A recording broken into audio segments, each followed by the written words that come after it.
Memoirs of an Invisible Man. This is a John Carpenter movie. John Carpenter! Halloween, They Live, The Thing. What? How? Let's get into it. Memoirs of an Invisible Man is from 1992, it lasts about an hour and 40 minutes. It stars Chevy Chase as Nick. It stars Sam Neill as the villain, David, and it stars Daryl Hannah as Alice, who is so far out of Chevy Chase's league. She's also in Crazy People with Dudley Moore, and she gets with him, so... Anyway, what's the tagline for Memoirs of an Invisible Man? Lennon want him for his wit, the CIA want him for his doddy, that all Nick wants is his molecules dick. Yeah, it's not the catchiest, it's not the best, it's not the Destiny Day. Can't argue with that one. In fact, we watched the original Invisible Man from the 1930s with Claude Rains. That's right, I enjoyed that. That's great. And it's dramatic and it had good humour. And yeah, really stands up to the test of time. This is crap. I don't know if it's crap. It's not what you'd expect from a John Carpenter movie. John Carpenter himself said he did not like working with Chevy Chase. Who does? Chevy Chase. Basically, Chevy Chase is exposed to some invisibility ray, which only seems to affect him. And then the rest of the movie is Sam Neill trying to hunt him down. Yeah, to murder him. Why? I don't know. He's part of the CIA. He's meant to be like, let's capture him, study him, speak to him, counsel him. That he's like, nah, let's kill him. But then it is Chevy Chase. Speaking of Chevy Chase, in this movie, he is really, really, really annoying. And he always is, in this movie, he's really annoying. He's non-stop. He's incessant. I don't know how he gets these movie roles. I don't know how he gets these women. But, you know, he's got his fans. He has his fans. Well, he's got one fan, himself. Chevy Chase.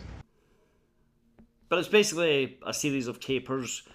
He has to continually hide, but for some reason he gets continually caught, or almost caught, and almost killed by the bad guys. Yeah, and I don't know why he doesn't just jump in a bus and leave town. I don't know either. Because he ends up meeting up with Daryl Hannah anyway later on, in a totally different part of the country. He can go anywhere and do anything that he's like, no, I'll stay here and risk my life every day just because it's funny. It's not Bo. Have you noticed he also kind of plays fast and loose with the rules of invisibility? Sometimes it really matters that he's invisible, sometimes it doesn't matter at all.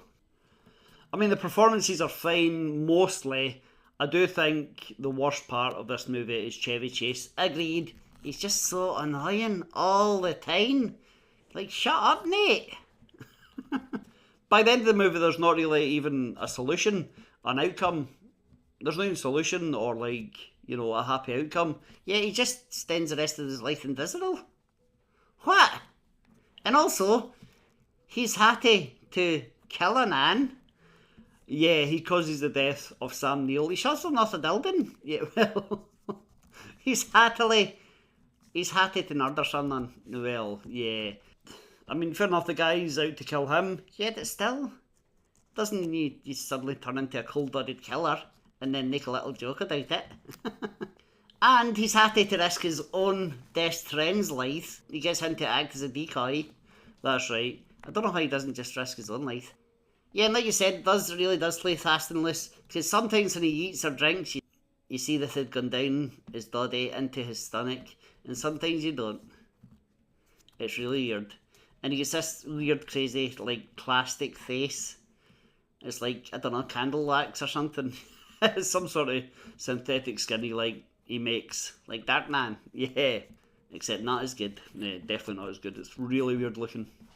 But Daryl Hannah is happy to go along with this for the rest of her life, apparently. Because she moves in with them. They move to, like, the Swiss Alps or something like that. Oh my goodness, what's she doing? I don't think it's a terrible movie. I'm glad I watched it. The effects are nice, but I don't think I'll watch it again. I thought it's rubbish. Let's get into trivia and get this over with. Right, okay. So John Carpenter says this is the least favourite of his own movies. Do you know why? I don't know, because it wasn't a big hit. No, because of Chevy Chase. Right, he hated working with him. He was terrible on set. You work with who? Now, come on, it's only fair. Chevy Chase was Really? I wanted to quit the business after working with him. Really? What was the movie? Forgive me. Memoirs of Invisible Man. He was a producer on this thing, and he wanted to be a serious actor. But that was my worst. Worst. In fact, the next piece of trivia is Ivan Reitman originally wanted to direct this movie. Alright, Ghostbusters, Twins, yeah. That he pulled out because he couldn't stand Chevy Chase. Oh dear. Right, okay. Any other trivia? Yeah, check that's not directly about how bad Chevy Chase is. Well, Chevy Chase earned $6 million for this movie. $6 million. What? And after this though, it was a steep decline. Alright, okay, good. He does not deserve that. Anyway, that's Memoirs of Invisible Man from 1992. Let us know what you think. Hit like, hit subscribe, watch another video. Chevy Chase. Chevy Chase. Fuck ever happened to him?